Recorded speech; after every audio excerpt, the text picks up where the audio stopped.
Welcome to a new chapter in the Accounting Arc podcast, an exciting series of student-led conversations, ARC style. Get ready for fresh insights, bold ideas, and new perspectives. In this episode, we're passing the mic to a bright student interviewer who's sitting down with leading accounting professionals, changemakers known as agents of transformation. Whether you're a student exploring career paths, a seasoned pro looking for inspiration, or just curious about the future of the accounting profession, this episode is for you.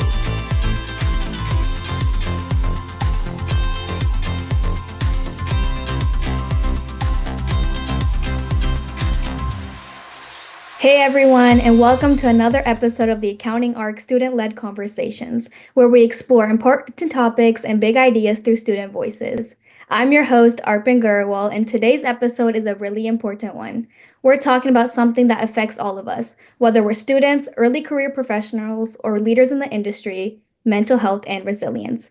With May being Mental Health Awareness Month, I really wanted to focus on the importance of mental health awareness, especially in the workplace and as students try to navigate their paths.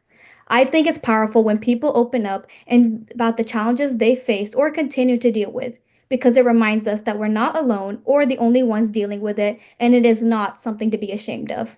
This conversation is also about personal resilience, how we keep showing up, growing, and pushing forward even when things get tough. And to help with the conversation today, I'm joined by three amazing guests who understand how important it is to protect your peace and prioritize your well-being. Please welcome Jina Etienne, Rafael Casas, and Kiera Speed. With such an important topic, there is so much we can talk about. But before we jump in, I was hoping that each of you could take a couple of minutes to introduce yourself and share why this topic is important to you. Jina, would you like to start us off? Do I get to say no? Hello. First of all, thank you so much for having me. I'm really happy to be here. Everyone, I'm Jina Etienne. I am a CPA, or I'll say a recovering CPA. I had a 26 plus year career in public accounting, and today I'm a consultant and a trainer and a speaker. And the work that I do is actually focused on what I call human-centered leaders and how do we create like trusting environments and how can leaders really show what the example is. And in these times, it's all about resilience. And so I'm really excited to be having this conversation. That's what is near and dear to me, especially right now. I can tell you that things have been difficult for a lot of reasons. And how do we take care of ourselves? Just sharing ideas, tips, and tricks, and certainly learning from others. I'm excited to hear what Rafael is going to share and Kiera is going to share. And Arpan, I'm sure you have ideas too. But I'll stop there. I'm really excited about this. Thank you. So I'll go. I am Kiera Speed, and I lead the personal resilience programs here at the Center for Accounting Transformation. And ever since we started with our resources and tools on personal resilience, it's just been such an important topic, because as I've been speaking to people in the profession, there are so many people that have burnout, they have anxiety, they have stress. And I've just been able to see how our personal resilience programs have been able to help them, but also to help myself and also to help our staff here, learning how to deal with stress, tools for alleviating burnout. I've just really been able to see how important and how necessary these programs have been. So I'm really glad to be able to have the conversation today. So thank you. I'm Rafael Casas, and it's an honor to be here with these amazing women. And I am been in fintech for almost 20 years now on the consulting side and business development side, and working with firms and being involved in the community for many years. It's the best community on the planet in the accounting profession. And I work closely with AICPA, Cal CPA, Wall Street Blockchain Alliance, and quite a few other associations, including Center for Accounting Transformation. So just looking to have a great conversation about how we can leverage the community and build a much stronger protocol for mental wellness and just awareness overall. Thank you. Well, I am so honored to have such a wonderful group on today's show. Thank you all so much for being here. Now, let's jump into the conversation. My first question is for Jina. As someone who wears multiple hats, consultant, speaker, strategist, how do you maintain balance and prioritize your well-being? I think it starts for me with just knowing that I needed to do it. I will say back when I was in practice, it was the last thing on my mind. And so I've learned that it's okay to take care of myself. So that was the first thing that I had to do. And then I had to think about, well, how do you do it? And for me, one of the things I love to do is go out on the trail in the morning with my dog. And really, this morning, for example, I was walking along the trail and I'm like, what are your intentions for the day today? I said that out loud. My dog, I was hoping, would offer me some feedback. He had nothing to say, but it gave me an opportunity to just think through my day and make sure that I was creating space for myself. Um, so the first thing I had to do is give myself permission, and then I had to come up with some strategies that worked for me. Journaling doesn't work for me, but quiet meditation does. So things like that are things that I've started to do to try to at least create space in my life to create space, if that makes any sense. I love that. I love that you found something that works for you instead of doing what mostly everyone else recommends, like journaling. And that was really powerful. So thank you for sharing that. And I think sometimes people forget that leadership and your self well-being isn't all about strategy and doing what other people are doing. It's doing what works best for you and following that path. I'll add that I think one of the challenges, particularly for leaders, is that we feel like we need to be perfect for everyone else. And yes, everyone's watching. People are watching how we do, how we are, how we speak and treat other people, and how we navigate difficulty. But it's okay to show that things are hard. It's okay to show that I need a moment, I need a break. Um, and tells everybody else it's safe to do that as well, and that we celebrate that humanity and not judge it. I love that. So, Raphael, you often talk about the power of storytelling in business. I'm curious about how can storytelling also be a tool for personal healing or resilience? Yeah, that's a great question. You know, while Janae was just talking, I was thinking back of, when you we talk about boundaries and kind of, allowing yourself to say it's okay. As a young professional, but my thinking back to when I was a young professional, I felt like I couldn't have boundaries, because I had to grind and I think that's something as you get older and you start to smell the roses and understand what's really valuable around you, community and family and your well-being, you start to prioritize those things. And so I think it's really, really important to look at your journey where you want to be. Because if your cup is like constantly a quarter full throughout that journey, you're never going to be great at anything. And so it's really important to have that self-love and allow yourself to have that permission. I've gone through it, been, through really pretty intense things of cancer in my early 20s and things of like depression and the just mental wellness of being beat down, of working constantly and using professional my professional life as a crutch to get away from those things and not deal with them and not process them and not allow myself to have a full cup.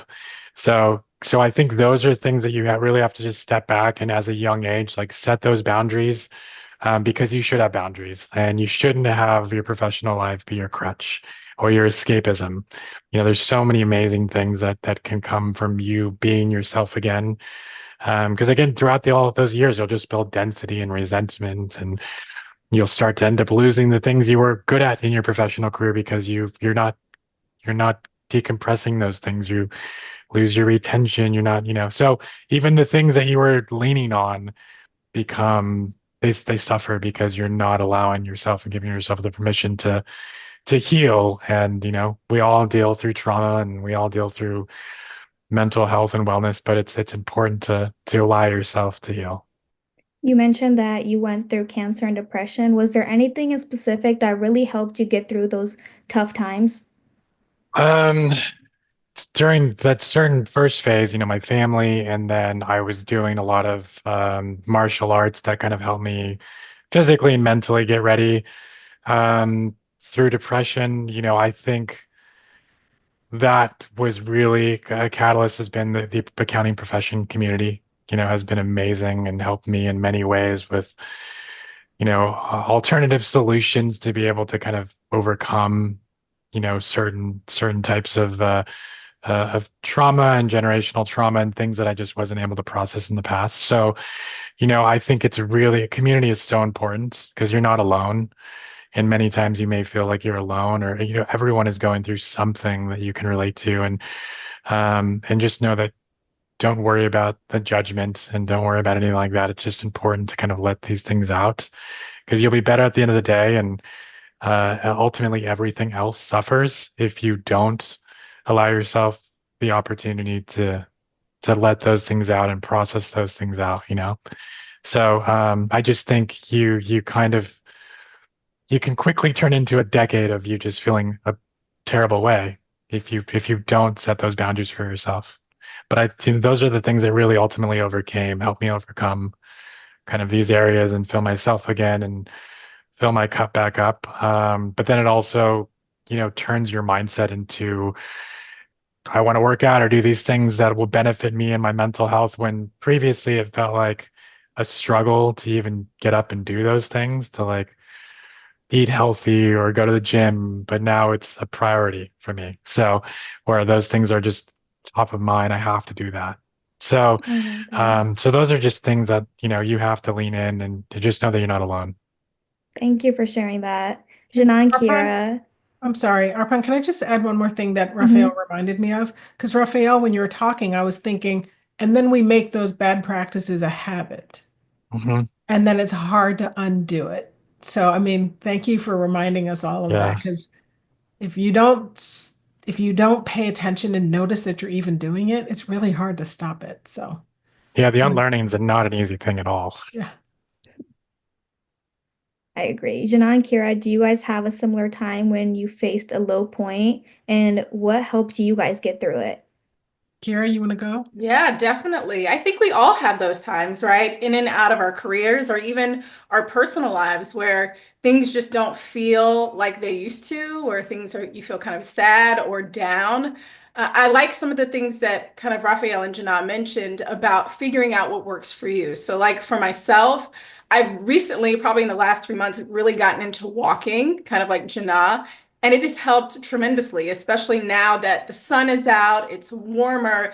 It's just a space where I get to clear my mind and just be able to be kind of in nature. And that is in and of itself kind of self-soothing and self-healing. But unlike Janat, journaling actually really, really helps me. I get to kind of get all of my thoughts out. And coming from a background of journalism, it is the way that I process. So that has helped tremendously. And I think something that Raphael just mentioned was like working out and eating well. I was just talking to someone actually today and just telling them how my practice and consistency of working out and eating well now during times of stress, that practice, that consistency, that discipline has met me in places where I can still stay healthy even in times of stress. So that's been really important for me. Yeah. I agree. Once that seasonal depression goes away and the sun comes out, it really does heal everything. Absolutely. It was interesting for me when you asked that question because I was like, well, pick one. Like when you think, like, have I ever had a situation? I mean, I have kids. They're not young anymore. Sebastian is like, he'll be turning 30 in July, which I genuinely don't understand, frankly. He was born right after I started my practice. And so I was trying to figure out how to balance parenthood to be the mother that I wanted to be, have the family that I wanted to be, and still survive tax season. Um, and then I had Dominic, who wasn't planned, and he was born March 12th. So you can imagine my tax, I specialize in tax. And so I honestly didn't know how I was going to make it through. And every now and again, there was a tax season where I felt like I was this close to just hanging in there, just hang in there.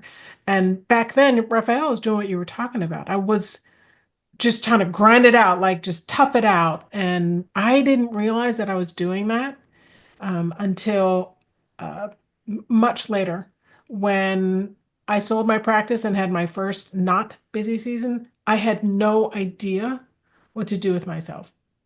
Like I didn't know what downtime was. I didn't know how to appreciate things. And so I had to actually learn all of that from scratch, I feel like. Um, and so that's been a journey. I've tried a lot of things. That's how I tried journaling, Kiera. I have ADHD, and what I found when I journal is that I write down shiny things, but I don't write down the meaningful things, if that makes any sense at all. And when I'm walking, the reason I love doing that is because I have a rule, no cell phone, no music, no podcasts, no nothing. I'm just walking and noticing the birds. I am being very intentional. Sometimes, there's something called mindful walking, where it's like a meditation type walking, where you actually pay attention to the ground under your feet. It sounds really weird, but it's one of those things that helps my really busy mind quiet down.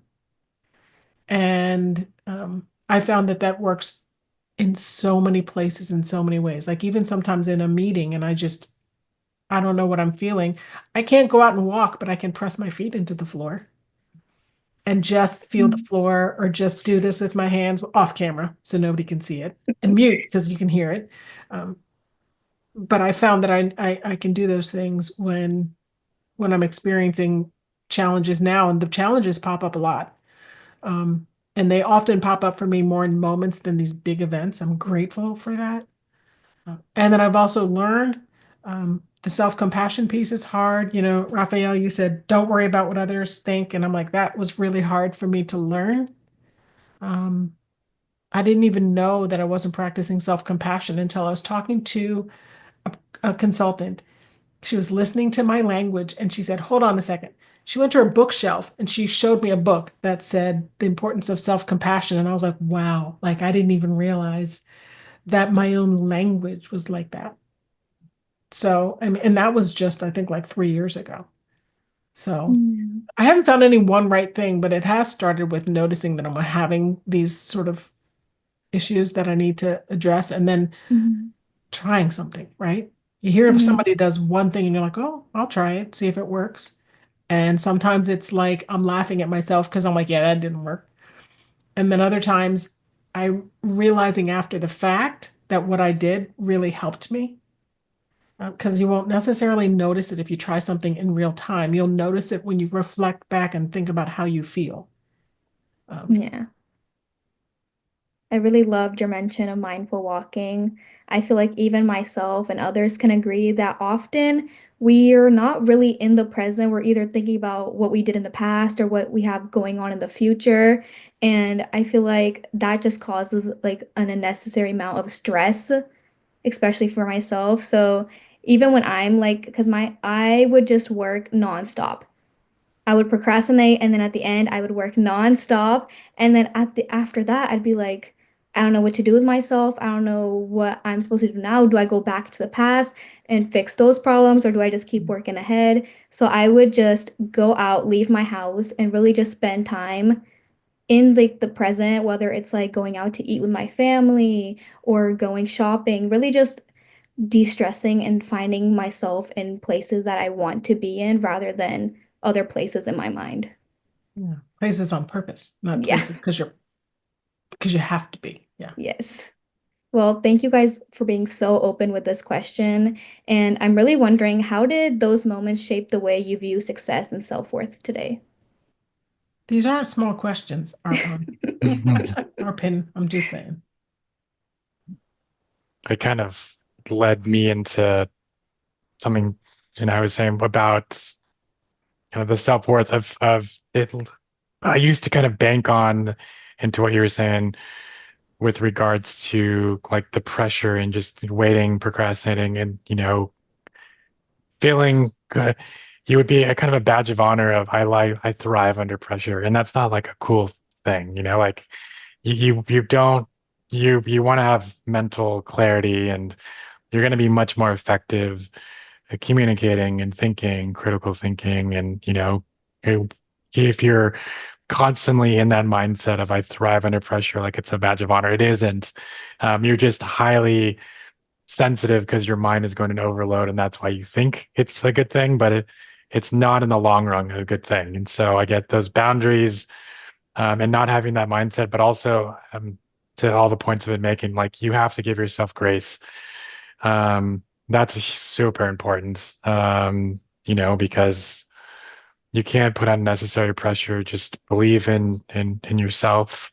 Um, I've gone through so many crazy exams in my career and putting pressure of unnecessary pressure, thinking that in my head I would be better at accomplishing something.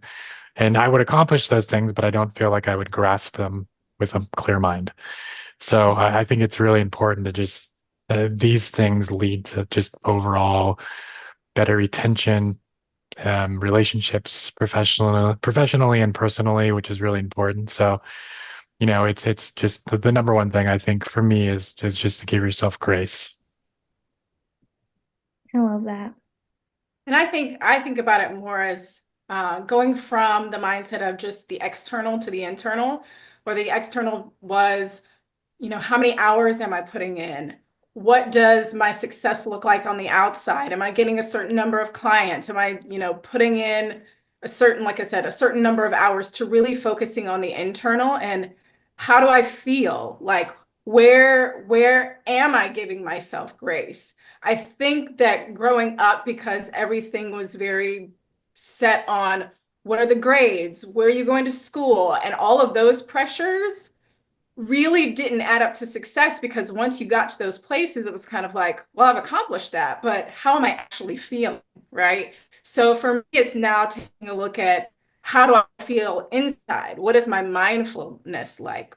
Am I getting enough rest? Am I doing those things that help me to reduce the stress? And then what I found was that the success when it was external was even larger, because internally I was doing better within my mind and in my spirit and in my soul as well.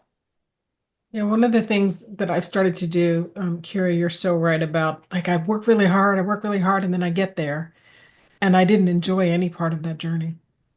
Or I work really hard and then I'm like, okay, now what? Because I haven't created space to like find anything that I love. What I've started doing, probably more in the last 6 months than any other time in my life, is give myself permission to just step away. Like, there are times during the day I've convinced and I've told myself I need to do this today. Like, if I don't finish this, then I'm not being successful. And that might be a day when I don't have it together. I didn't sleep well last night. My stomach hurts. I'm just not into the work, whatever. Um, and so lately I'm allowed to walk away from my desk with none of this negative. There's always been this negative self-talk going on in my head. So I'm trying to quiet that and just go. I do something called a stop sign walk. If anybody's interested in taking that, I don't know how long your street is. Mine isn't a very long. We only have 10 houses on the street, five on each side, so short street. And I would literally go outside, leave my cell phone, leave your cell phone, and walk to the stop sign and back. That's it. And it doesn't take a lot of time, but what it does is it's a almost like a control alt delete to what's happening in that moment.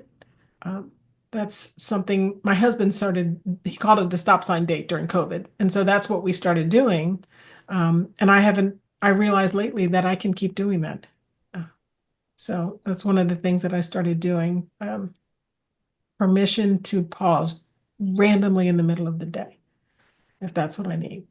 And I I find love myself that. more productive actually when I do that, because I recently wrote an article that you need to slow down to speed up. And it, you always feel like you need to really accomplish something. But what are you accomplishing if you're just sort of spinning your wheels and you're not noticing that you're spinning your wheels, or you're working yourself up while you're doing the work? And we're talking about all these ideas, but this stuff is not easy to do. And it's something that all of this is called a practice for a reason, because you have to keep doing it. And then you realize, oh, I'm not doing it as much. Okay, wait. And then I'm going to try to do it again. And then I'm slipping over. Oh, wait, no, no, no. And then I try to do it again. But that's the work. That's also the healing, if that makes any sense. I agree. And I will be totally stealing that idea of the stop sign walk. Or if you go with somebody, it's the stop sign date. Well, I go with my husband, so. Working off what you all just shared about working hard and being under pressure, for a lot of students and young professionals, there's this pressure to be perfect. How can we stop tying our value to productivity? And what advice would you give to students who are struggling with that? Kiara, do you want to go? I was about to say, what a great question. And I feel like I try to think back to when I was a student, I put a ton of pressure on myself, right? Like I exceeded in high school, then I exceeded in college, and then you kind of get into the real world. And especially today, there's so much more pressure, I think, because it's almost like there are all eyes on you from social media and just being more, I wouldn't necessarily say engaged, but people just see you more. And so how does that work? It's almost a question back to you, Arpin. Like, how does that Mm-hmm. feel nowadays? Because it is different. Even for myself, I haven't been in college for 20 years, so it is a little different. But I would really Mm-hmm. start to take a look at who you are, trying to figure out the things that you're passionate about, the things that really motivate you and encourage you, and try to stay close to those because it can get very overwhelming when you think of, all the other people who are doing such big things and you feel like you might not be contributing as much, but who you are as a person is the most important thing, right? I think we think about ourselves as productivity versus sustainably being a human. We all need personal resilience. We all need things to help us to move forward. And that doesn't just look like what we do in our work or what we do in our job, but even something like getting out in the community and helping other people, because we see that it's not just what we're good at, but really coming together as a community is very important to help each other. Things like that leave you with a lot more inspiration and encouragement and resilience than just getting the job done. So I think it's staying close to your passions and also looking to work together, because I think when that happens, you see a larger, broader scope of how we are all more intertwined. And that gives you resilience as well. Yeah.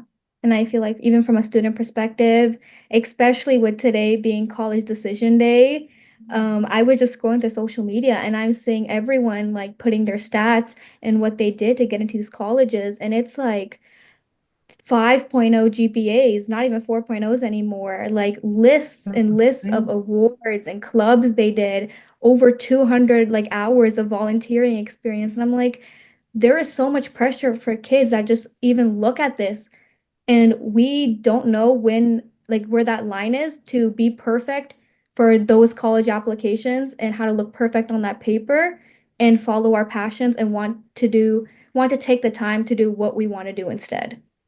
That word perfect is a dangerous word because there Hmm. is no such thing. So something came to mind while you were talking, Kiera, and I was thinking about how we're not graceful or compassionate or forgiving with ourselves necessarily.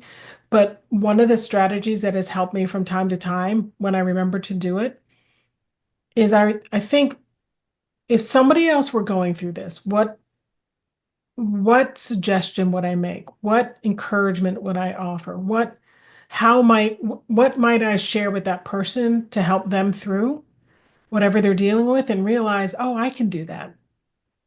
So sort of putting myself the what we can't say for ourselves, we can often say for others. So that's important. And then the other thing that came to mind was the idea of the oxygen mask on the plane, right? Like we think about all of these other things, especially if we want to be there for our friends, we want to be there for our family, we want to be there for our siblings or for my dog, and I don't have it, that if I don't stop just to take a moment for myself, I'm not going to be very good for them. Like They might not want to be around me right now. And so it's important that I stop and take care of myself. It doesn't mean a big thing. It doesn't necessarily mean taking a long break. It could mean, for example, just closing that social media and not looking at all those posts and reminding yourself that that person probably had to put in a lot of work to get there. I'm going to celebrate that person and change the language from maybe jealousy or envy or frustration, because that's all narrative. Yeah, and I'd add that, you know, there's a famous quote out there about perfectionists never get anything done. And so, you don't want to ever strive to be a perfect. And I think that's to your point where you were saying you're fighting against all these people that have 5.0s and all these accolades, but you have to lean in to your uniqueness, because there's such a big difference and a big gap between academics and school and then getting into the real world. You have to navigate so much more that you would never ever thought would you'd have to navigate, from soft skills to critical thinking to uniqueness and what makes you so much better. I've worked with a lot of MBAs and mentored a lot throughout my career, and everything is a lot of times can be abstract or theory with them, and that's not how the real world is. And it's so fluid, and you have to be able to, have those soft skills and communication skills and understand different personalities. But um, to that point, though, you really just need to be intellectually curious and resourceful and figure out what you're good at. It may not even be something that you like, but see if there's an avenue there. Just be curious about things like that, because not all the time your career will be something that you really love to do. It can be, but you could find out you have a hidden talent where you're really good at something. You're like, well, how can I make this bigger and lean into this? So, just be curious and don't limit yourself, but really just know that you should be different and just really explore those things because the real world is much, much different. I mean, if we had to go back to high school or college, I'd take that over the less stress of real world. I'd take a finals over real world, large Fortune 500 clients. So, it's all perspective, right? Like the tragedy and triumphs and things, it's all perspective. But, you should lean on those things and not try to be perfect. Yeah. I also thought about the fact that have you ever thought that your friends are looking at you that way? Like they're looking at they might be admiring you or seeing all of your hard work. Um, you're just not seeing it. I don't mean you specifically, Arpin. I don't mean to say that you are experiencing those, but we don't always have that self-awareness that no, we're doing great things and people see that.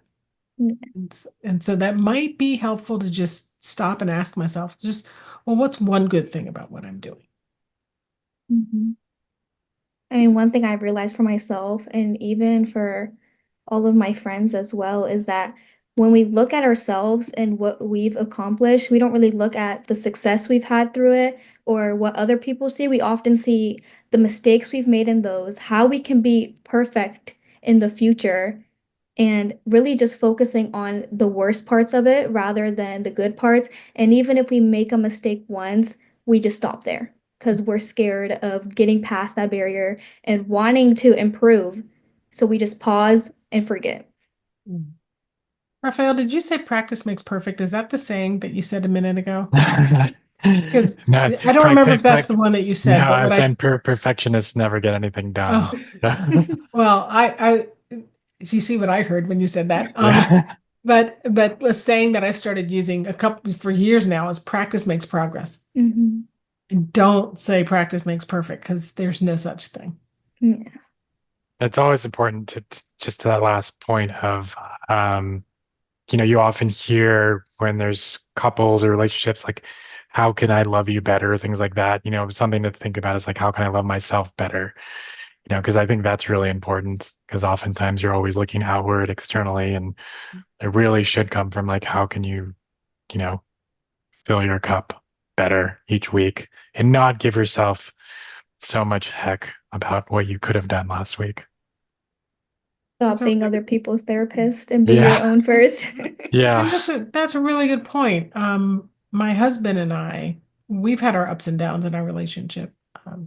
And I think a big turning point for both of us was realizing that the way to love you better is to take care of myself. It Hmm. feels selfish, but it's not. The only way I can give the best of me to you, whether it's my spouse, my children, my friend, is to take care of myself. And there's more, but I mean, Hmm. it starts there. Like, how can I be a really good friend if I'm faking it all the time? Hmm. You can't. Yeah. Well, Kiera, I want to come back to you. The accounting profession is known for its high stress periods, especially those professionals that work on tax returns during busy season. How can the accounting professionals navigate burnout or emotional exhaustion in their work? You're absolutely right, Arpin. I mean, especially during busy season, the deadlines, the pressure, the long hours, it definitely adds up. And something that I've come to realize is that burnout isn't a personal failure, even though some people might think it is. It's usually a sign that the systems we're working in have pushed us too hard and it has not given us space to recover. So, to navigate that, we need to get intentional about protecting our energy, about setting boundaries, kind of like Raphael said earlier, and even just carving out 10 minutes to just take a walk, to breathe, to step away from the screens. And honestly, we need to give ourselves and each other permission, like I said before, to be human. That's how we keep showing up sustainably for the long haul. Yeah. Okay to not be okay. Mhm. So the two big words today are breathing and boundaries. I have this illustration that I've used. I describe to people, if you think about energy units, right? Like, think of your day and your efforts as energy units. And where are you spending them? Because they're finite, right? But also during tax season, they shift. Like, I'm going to move energy units out of family and energy units out of exercise and over to work, out of necessity. But what I have to make sure I'm not doing is, I can't eliminate family. I can't eliminate exercise. I can't eliminate some form of personal relaxation, because I will tip the scales in a way that the scale will break. And that's how you get to the burnout. But tax season is hard, but it doesn't mean you can't take a break. My father passed away. So in my practice, my busiest deadlines were April 15th, September, and October, just because of the nature of my clients. And my father passed away right before Labor Day.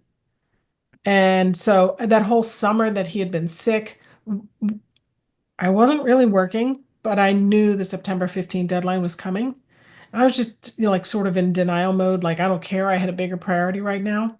And I will never forget that I had one client, like, I am now struggling to get tax returns done. Literally, I don't know how I'm going to do it. Literally. I was thinking to myself, I'm just going to file a bunch of fake ones and then I'm going to amend them.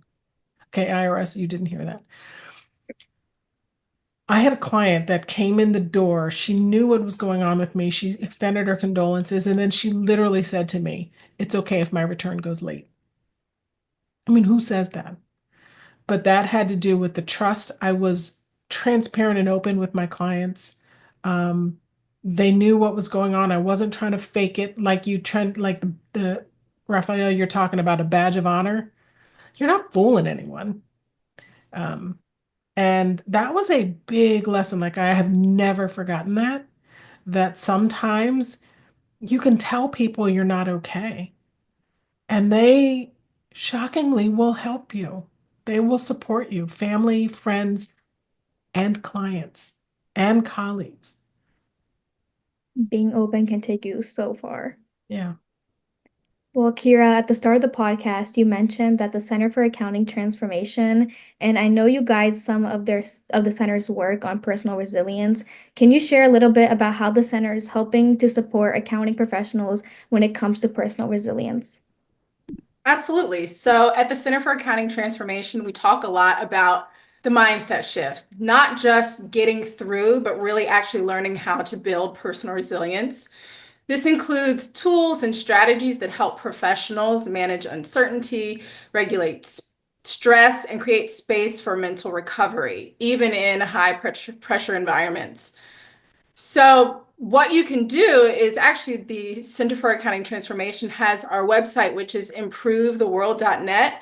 And we've dedicated an entire section to personal resilience because we know it's just that important. And we know that the future of the profession depends not only on technical innovation, but also on human sustainability. So we offer resources, learning programs, a peer community that helps people manage stress, uncertainty, and change so that they can grow not just professionally, but personally too. And we've been really fortunate to have some great speakers, including Jina and Rafael, who have both led conversations on personal resilience for us. That is so great and so important. I love that it's not just about professional, but also personal too. And even with our conversation today, there's such a strong and positive message about taking care of yourself. And it's nice that the center has resources like this. Yes. I know we're running out of time, but before we wrap up, I want to talk about a returning social media trend. Recently, the Ice Bucket Challenge went viral again with USC, but not just as a fun trend, but as a way to break the stigma around mental health. What do you think makes movements like this so powerful, especially for young people? And how can we keep that energy going beyond social media? Rafael, you're in California. What do you think? I think I think all these programs are anything that's going to be beneficial to the personal growth. I think there's so much unnecessary pressure mentally especially from all different types of social media that we have that we didn't have when we were growing up. So many different types of pressures. The world is just so different. So I think anything that's available for this new generation in support to feel like they have support mentally and just in any way possible to help them get a better seat or foot front forward is going to be really, really impactful. I've got a younger sister that's younger generation, and I think there's a lot that they go up against that we never had to. So I just think any type of support is really, really important in any way that we can. And again, that community is something that you as an individual should take part in. But personal growth is something that you really, really should prioritize. So I think it's all just super beneficial at the end of the day. Yeah. I see So stuff like, oh, sorry. Go ahead, Jina. I see stuff like that, the Ice Bucket Challenge. I see that there is a bit of a double-edged sword because for some people, it could create a sense of pressure. But I think an alternative way to look at it is to see something that maybe I'll try it, and if you try it, it feels like you were like not just a sense of validation, but if they can do it, I can do it. I did it, and it really can be something that can be a positive force in your life. Because when you see a challenge, I know for me, I see a challenge. Sometimes it feels really daunting, like to the point where I'm hesitating. I don't know. Then I do it. And usually it's not as hard as I thought it would be. And sometimes I find that I'm really proud that I did that. And that might be just that little positive spark that I needed in the moment. So an ice bucket challenge, something like that, can help offer that to you. Like it can give you that moment where you're like, whew, okay, I can't act like I did it because I didn't and I wouldn't, but it might be something that if what you're watching as a challenge like that really is something you feel like I could do that, then maybe that's what's going to offer you this sense of either validation or pride or encouragement for yourself to remind you that you are powerful and you're smart and you're beautiful and you have opportunities and it's okay to not be perfect because I still know I'm going to be successful. If I can do this, I can do anything. Yeah. And I was just going to say that, especially within like social media and viral trends, there can be so much that's negative. So when you have something like an ice bucket challenge that's not only positive but impactful, I think that that's a really good thing. It's something that we need more of. And I would say to some extent for certain challenges, even if it's like a mental health challenge, maybe, years and years ago when something like that came up before, it didn't impact you. You didn't really care about it. You weren't really looking at it. But now it's something that you experience, and just finding more tools and more help and ways to cope now that the challenge has resurfaced for different types of things, it might really meet you where you are today. So what a great thing to come back around and just bring awareness and a positive impact. So I like the idea of that. Yeah, you reminded me. I was thinking of being part of a movement. That can be a really good thing. Yeah. I mean, what if we all did the ice bucket challenge? Maybe we could add it to the outtakes of the episode if you're all game. I'll eat a piece of ice on camera. Like, that's all you're getting from me. Cold and me do not mix. Another challenge. Let's do another challenge. We'll start our own. Yes.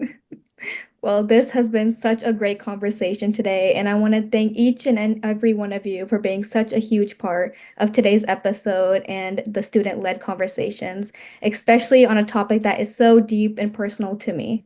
I also want to thank everyone who tuned in today, and I hope that this episode has felt honest, supportive, and real to you. Maybe you've gotten some new ideas on your own self-care. I know I have. But that's it for today's episode of Student-Led Conversations. If you've enjoyed this discussion, be sure to subscribe, share, and join us next time for more insightful conversations. Until then, keep learning, keep growing, and keep making an impact. See you next time.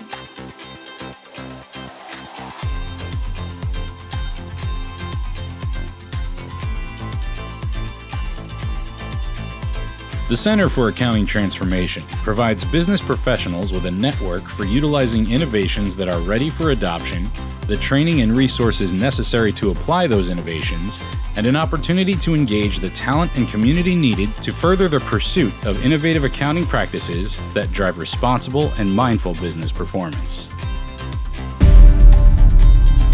If you'd like to learn more about our Agents of Transformation campaign or share your own story, please visit our website, www.we.improvetheworld.net, and unlock the power of the accounting profession.